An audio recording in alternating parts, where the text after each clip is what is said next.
Boa noite, meus amigos, meus irmãos. Sejamos todos bem-vindos mais uma vez para uma live da Casa Espírita Maria de Nazaré. Todos os dias, às 18 horas, tem um trabalhador desta casa bendita aguardando por vocês. Meu nome é Vânia, sou trabalhadora da casa que se localiza no município de Poá, São Paulo, a Rua João Pecne, número 537. Para quem quiser conhecer a casa, nós temos o número do WhatsApp, que é o 96300 4552. Vou repetir, 96300 4552. Em nossa casa temos atividades presenciais e atividades virtuais. A live é uma das atividades virtuais oferecidas por nossa casa. Temos também cursos, mas como eles estão em franco andamento, já bem adiantados, não será mais possível matricular-se. Porém, para o ano que vem, em 2022, teremos cursos e aí sim será possível matricular-se. Temos a pretensão de ter o curso de passe e o curso de aprendizes do Evangelho. Então aguardem que quando estiver mais próximo, nós divulgaremos. As nossas atividades presenciais são domingo, às 9 horas, palestra. E no domingo é bem interessante e muito agradável estarmos na Casa Espírita Maria de Nazaré, porque temos uma apresentação musical.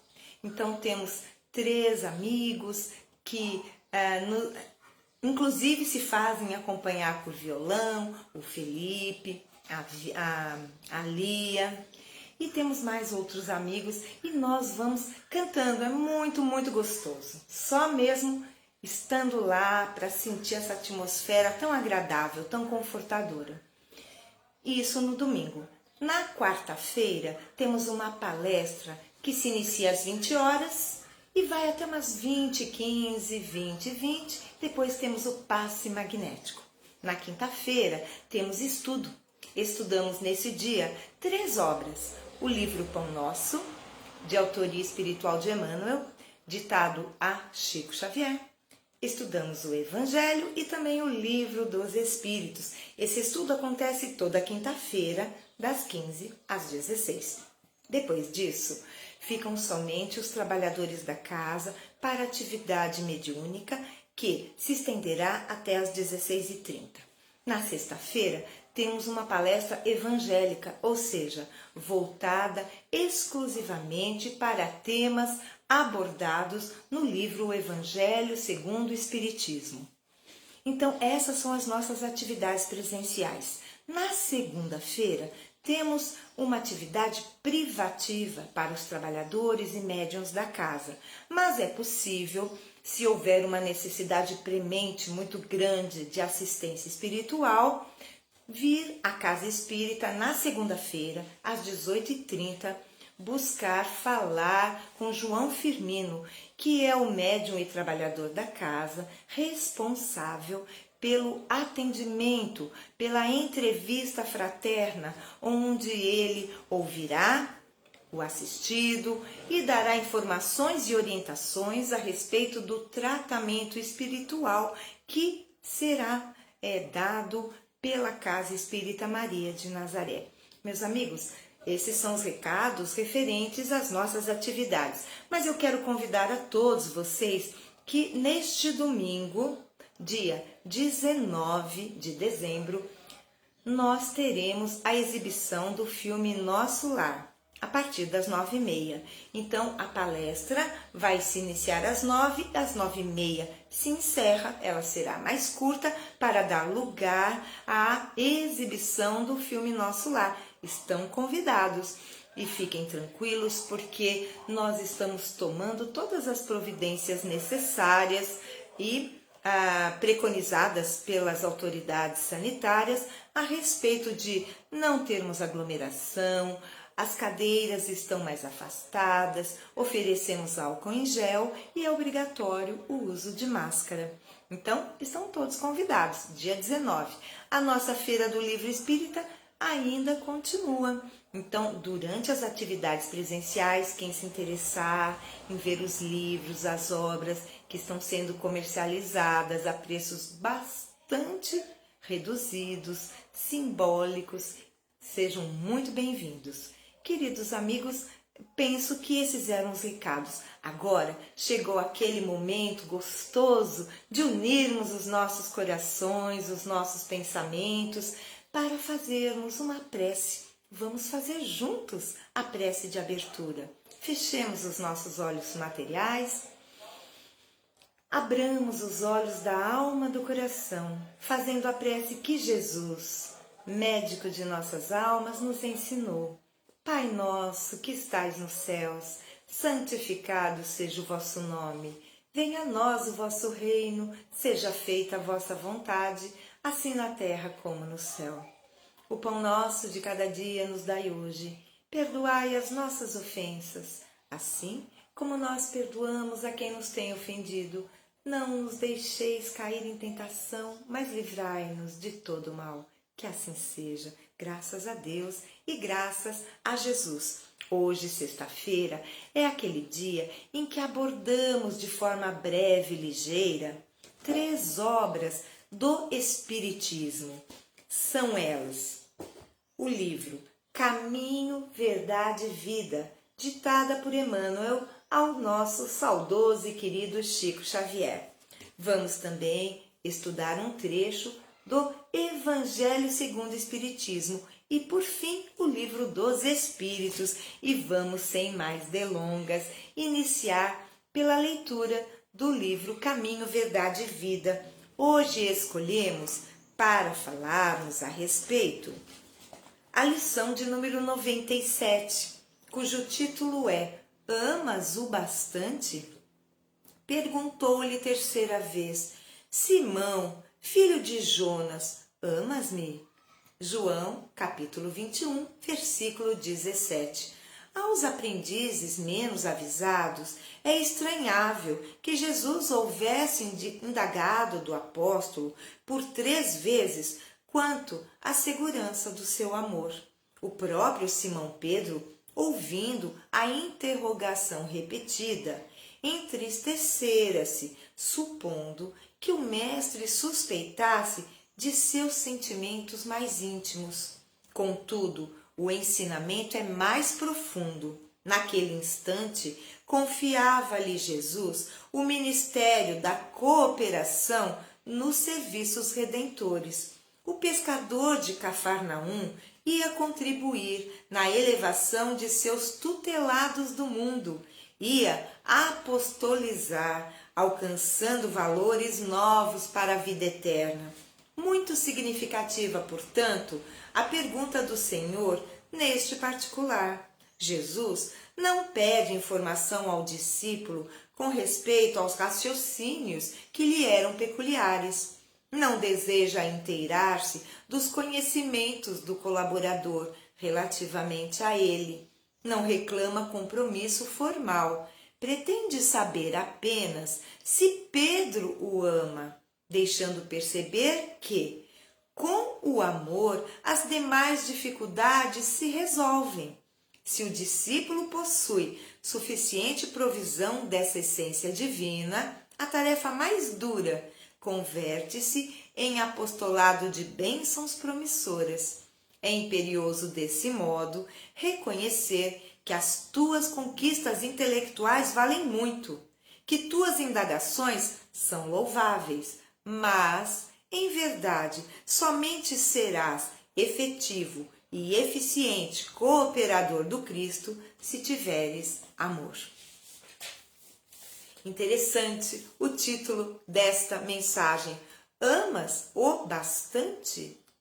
O bastante, o que basta, o que seja suficiente. E, de fato, é estranhável que Jesus tenha indagado 3 vezes seguidas, e então repetidas vezes, a Simão Pedro, a Simão Jonas, como eles, o próprio Cristo se reporta. Por quê? Por que teria Jesus indagado 3 vezes? Então, percebemos a importância que Jesus dava ao sentimento de essência divina que é o amor. Cristo sabia da elevada missão de Pedro na terra, que com sua partida, junto de Paulo, teria uma missão sublime, junto aos tutelados de Jesus, que somos todos nós. Então, Jesus não poderia exigir de Pedro o que poderia exigir de Saulo, que depois da conversão torna-se Paulo, o grande apóstolo dos gentios. Então percebemos que entre Paulo e Pedro há diferenças substanciais no que tange ao conhecimento formal, à instrução, ao estudo.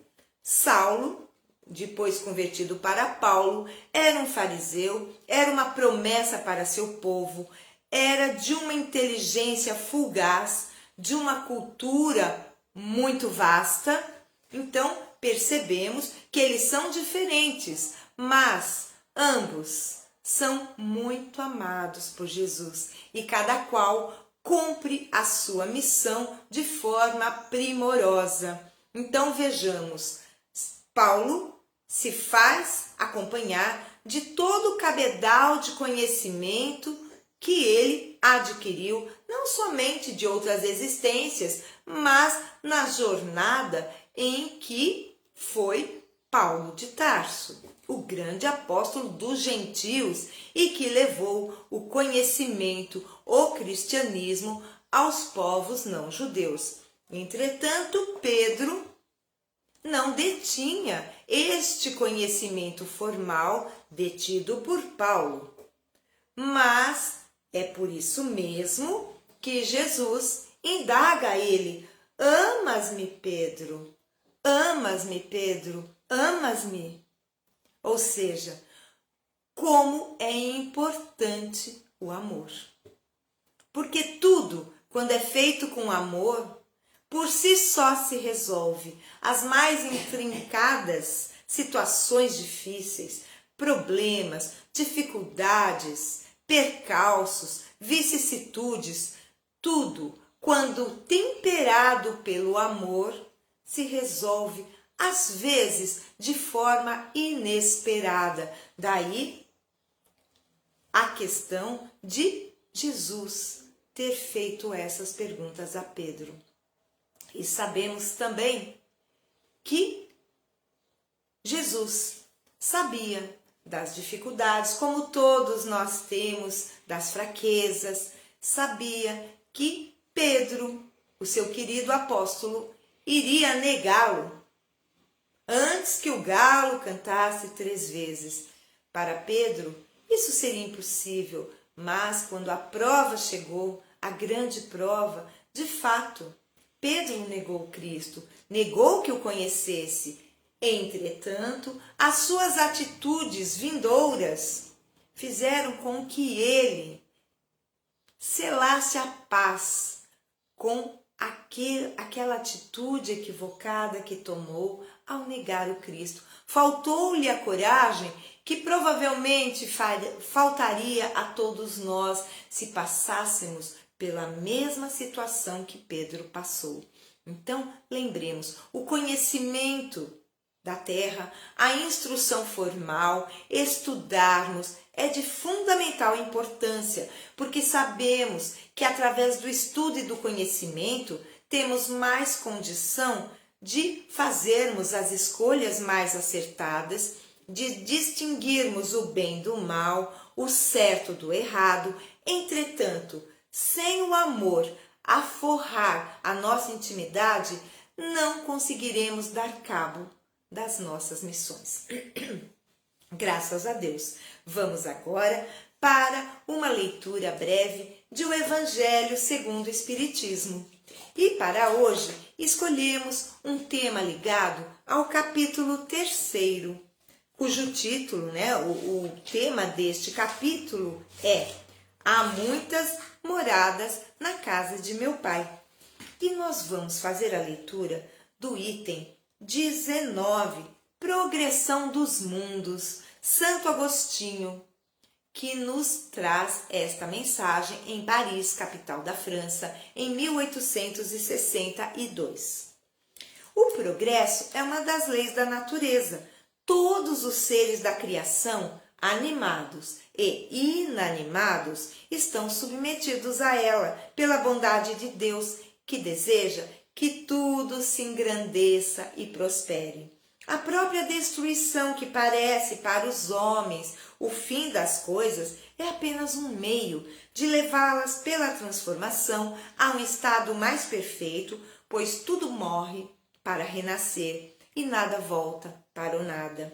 Ao mesmo tempo que os seres vivos progridem moralmente, os mundos que eles habitam progridem materialmente. Quem pudesse seguir um mundo em suas diversas fases, desde o instante em que se aglomeram os primeiros átomos da sua constituição, o veria percorrer uma escala incessantemente progressiva, mas em graus insensíveis para cada geração, e oferecer aos seus habitantes uma moradia mais agradável, à medida que eles também avançam na senda do progresso. Assim, marcham paralelamente ao progresso do homem o dos animais, seus auxiliares, o dos vegetais e o das formas de habitação, porque nada fica estacionário na natureza. Quanto essa ideia é grandiosa e digna da majestade do Criador, e como ao contrário é pequena e indigna do seu poder, aquela que concentra a sua solicitude e a sua providência no imperceptível grão de areia da terra, e restringe a humanidade a algumas criaturas que o habitam. A terra, seguindo essa lei, esteve material e moralmente num estado inferior ao de hoje, e atingirá, sob esses dois aspectos, um grau mais avançado. Ela chegou a um dos seus períodos de transformação e vai passar de mundo expiatório a mundo regenerador. Então, os homens encontrarão nela a felicidade, porque a lei de Deus a governará. Que belo texto! E que reflexões podemos tirar desse tema, desse texto, dessa mensagem trazida por Santo Agostinho, visto que é uma instrução dos Espíritos. Então, o que Santo Agostinho nos coloca é que a Terra já esteve material e moralmente num estado inferior ao que é hoje. Nós sabemos que o planeta Terra já esteve num período em que, por exemplo, os homens viviam na caverna, onde a tecnologia inexistia e o homem vivia para satisfazer os seus instintos. Então, ele comia, bebia, dormia, se reproduzia. Mas o tempo foi passando, o ser humano evoluindo, mas o planeta evolui junto materialmente. Mas o que Santo Agostinho nos fala é que, se fosse possível analisarmos desde o início da formação da Terra até hoje, nós veríamos uma incrível transformação. Entretanto, a cada geração, isso é muito pouca coisa. Esta transformação, nós teríamos que abarcar o conjunto desde que a Terra foi criada há bilhões de anos. Então, nós sabemos que não é somente o ser humano que progride, tudo progride. Os animais, os vegetais, a tecnologia, aqui é citado inclusive as formas de habitação, como as casas mudaram. Como eram as residências há 300, 400, 500 anos? Como eram? Como são hoje? Então, a tecnologia, o planejamento, vai fazendo com que tudo se adeque, com que tudo se adapte às novas necessidades trazidas por uma humanidade moral e intelectualmente mais avançada. Então, os animais progridem também.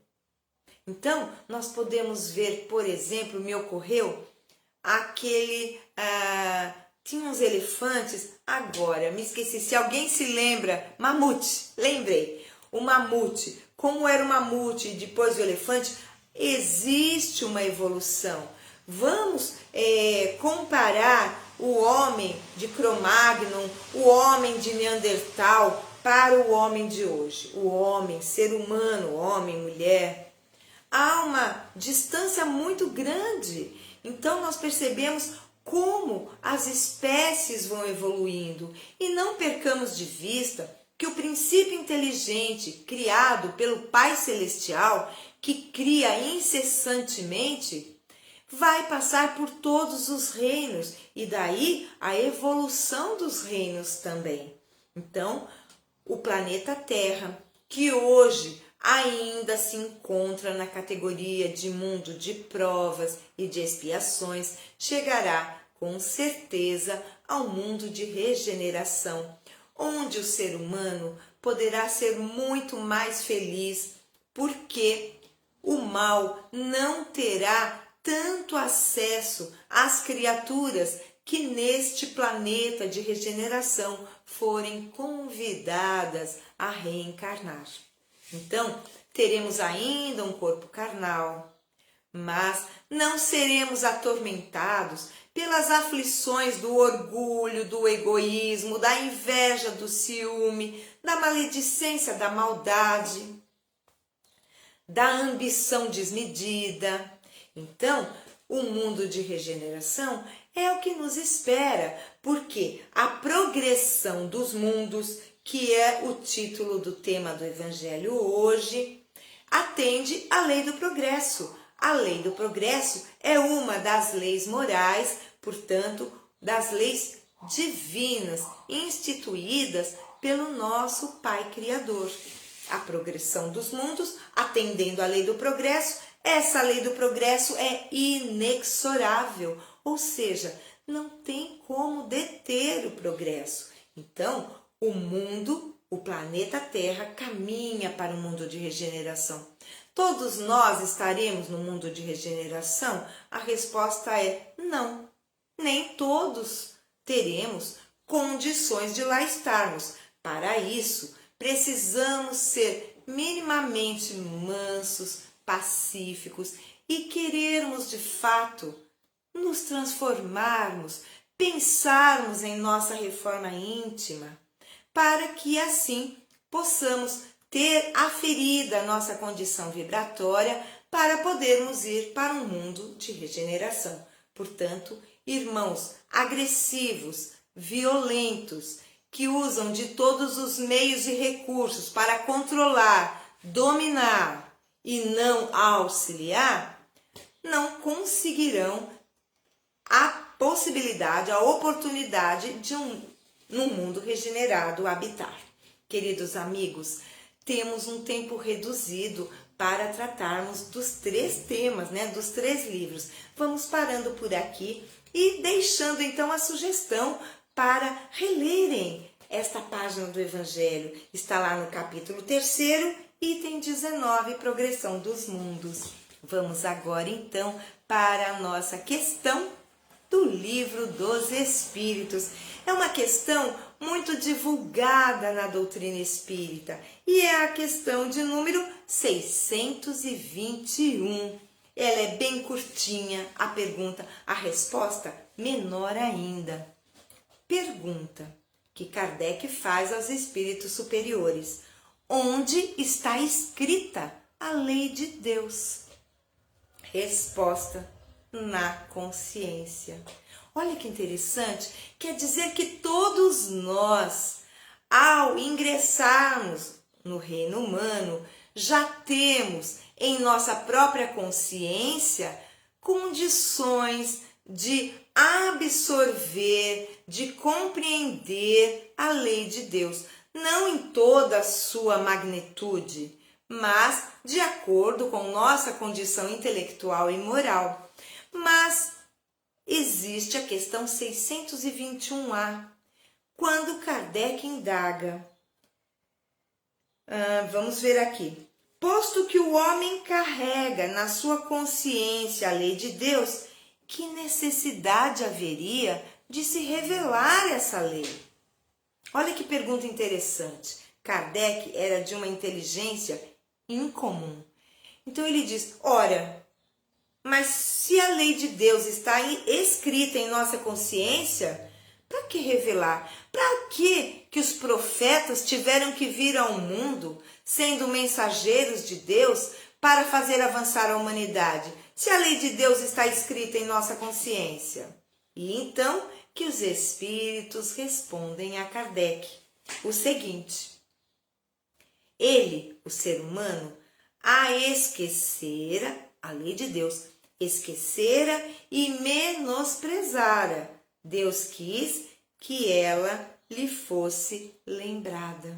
Então, aqui diz que não haveria necessidade de revelar, mas como o ser humano se entrega às paixões, é como se a sua consciência ficasse obliterada, ensombrecida, e ele então, quando persiste no mal, quando não vê necessidade de melhorar-se, de reformar-se, é como se a lei de Deus ficasse sem acesso para ele.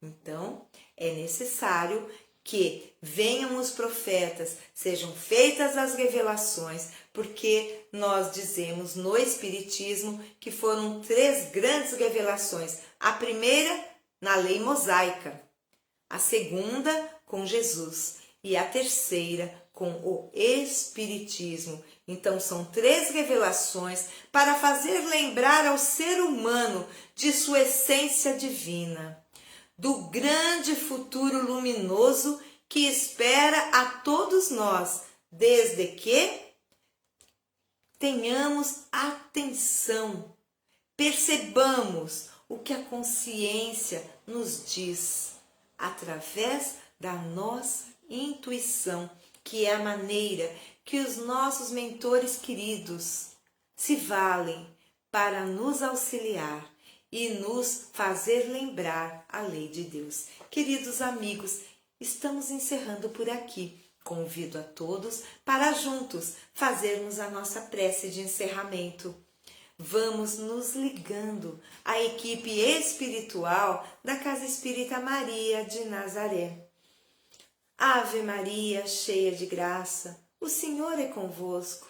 Bendita sois vós entre as mulheres, bendito é o fruto do vosso ventre, Jesus. Santa Maria, Mãe de Jesus, rogai por nós, os seus filhos, agora e na hora do nosso desenlace. Que assim seja. Graças a Deus, graças a Jesus.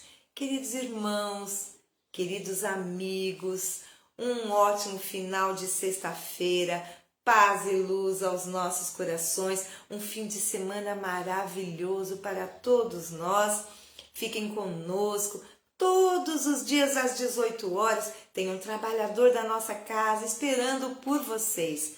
Segunda e sexta sou eu, Vânia. Na quarta-feira é o João Firmino, mas eu participo também na abertura e no encerramento da live.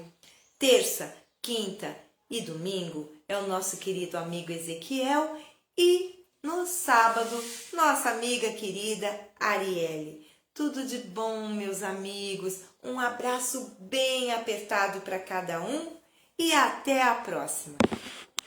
Múltiplas funções, né? Você coloca lá um espírito ovoide ali, você não precisa ficar ninguém ali vigiando, para ficar na cabeça da pessoa, faz isso, faz aquilo, não precisa. O ovoide fica ali 24 horas por hora irradiando aquele pensamento único. E aí acaba levando a pessoas à loucura, né? No manicômio, a maioria está com influência espiritual, que pode ser um espírito que está ali, mas é muito mais fácil botar um ovoide ali, aí vai enlouquecer, fica internado. Suicídio também, você bota um ovoide suicida ali no corpo espiritual, a pessoa vai acabar se matando, acontece muito, né? Então, mas os espíritos caravaneiros, espíritos de luz caravaneiros, né, das cidades espirituais, das colônias, do próprio Hospital Esperança também, tem os caravaneiros de lá, eles também vão para essas regiões para procurar o void. Mas não para fazer o mal, logicamente. Mas ao contrário, para resgatar, para tentar reabilitar esses espíritos ovoides. Então, em princípio, eles são resgatados e são colocados em câmaras de retificação e depois de um tratamento longo, né, aí são tentadas reencarnações, demorar um tempo grande para até conseguir, né, essas reencarnações desses espíritos ovoides para tentar novamente e para prosseguir na sua escala evolutiva. Então, vocês vejam que a persistência no mal, né, naquele pensamento único, né, de fazer a maldade, de se vingar, de ódio, não, que fica com ódio, um ódio assim no coração que é gigantesco. Então esse pensamento odiento leva com certeza a esses processos de ovoidização. A pessoa quer só se vingar, só pensa nisso, gente. O negócio dele é só a vingança. Não... Ou então a pessoa que a única coisa que ele pensa é a dominação, só quer dominar, controlar e destruir, matar e fazer, e impor o medo. A cabeça dele é só isso. Então, a persistência no mal, não é, acaba levando a esses processos de ovoidização e, dependendo da situação, ele pode até regredir mais, né? Como eu falei, para estágios anteriores, e aí, no caso, sai do astral, né? Daí você sai do astral, vai para a região de trevas, que é inferior, né? Há uma densidade vibracional maior. E pode decair ainda mais para os abismos, né? Onde você vai ter espíritos com formas, por exemplo, como está falando no livro aqui, né, do Dr. Paulo César Frutuoso, com formato de árvores. Ou, como eu li no livro Abismo, gente, com formatos de peixes. Formatos de peixes. Então, são coisas que a gente desconhece, né? Mas que tem na literatura espírita, não é? E que a gente vai lendo, vai se inteirando. Eu não estou dizendo para vocês acreditarem no que eu estou falando e nem para acreditar nos livros, né? Mas a gente costuma acreditar muito no Chico Xavier e no André Luiz, né? Então, no livro Libertação, mesmo que vocês não creiam, não é? Mas vale a pena a leitura. Né? No livro No Mundo Maior, Evolução em Dois Mundos, são livros que trazem notícias sobre esses assuntos, né? Esse de autoria do espírito André Luiz e Chico Xavier, né? Que para mim, eu acho que não seria possível a gente pensar em qualquer coisa em termos de inverdade, não é? Até inclusive nesses livros não houve um aprofundamento tão grande, porque naquela época era uma coisa, era novidade, nem daria para aprofundar muito, mas ainda tem muita coisa para se saber, né? Então fica aí essas dicas de leitura, não é? Que eu acabei de passar para vocês. A gente falou sucintamente sobre esse tema.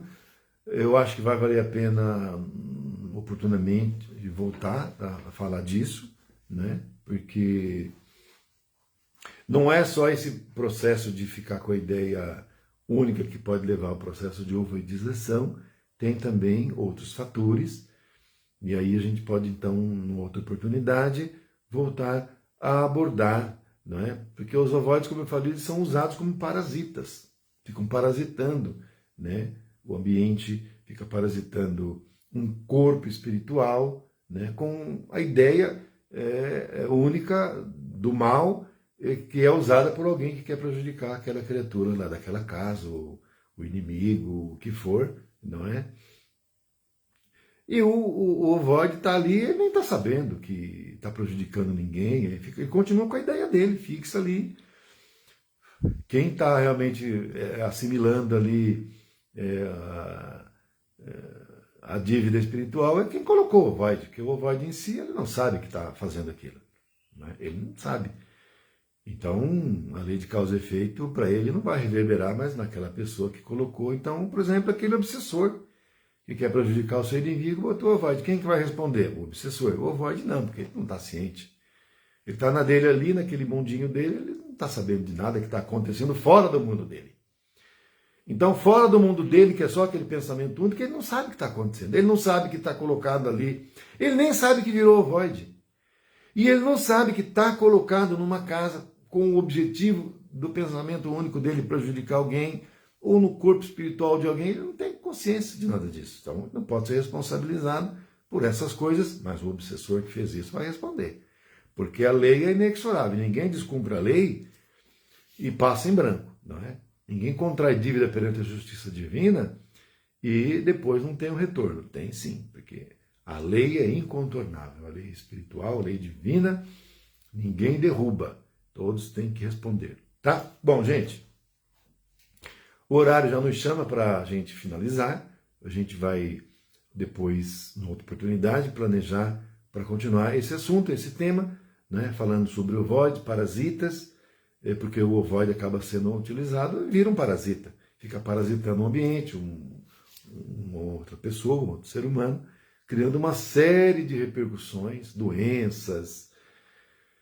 E depois, para tirar, tem os trabalhos próprios, inclusive, de apometria. Né? Na apometria se retira ovoides. Né? Aqueles de nós que estamos fazendo o curso de apometria, não é? Depois é só perguntar lá para o professor, os ovoides são retirados em sessões de apometria, não é? Eles são deslocados do corpo espiritual, vai para o hospital, lá faz a cirurgia, retira o ovoide e volta a pessoa. Né? O corpo espiritual volta lá para acoplar do corpo físico e a pessoa... E aí aquele câncer lá que estava desenvolvendo vai ser curado. Mas com o ovoide ali não tem jeito, porque o ovoide continua emitindo a vibração e vai adoecer, você cura, volta, não tem fim. Né? Bom, gente, então é isso aí. Vamos fazer a prece para finalizar, tá bom? Vamos fechar os olhos, levar o pensamento a Deus. Ave Maria, cheia de graça, o Senhor é convosco. Bendita sois vós entre as mulheres, bendito é o fruto do vosso ventre, Jesus. Santa Maria, Mãe de Jesus, rogai por nós, os seus filhos, agora na hora do nosso desencarne, que assim seja. Muita paz, graças a Deus. Beijo no coração, fiquem com Deus. Obrigado pela presença e até a próxima, que vai ser no sábado, tá? Até lá.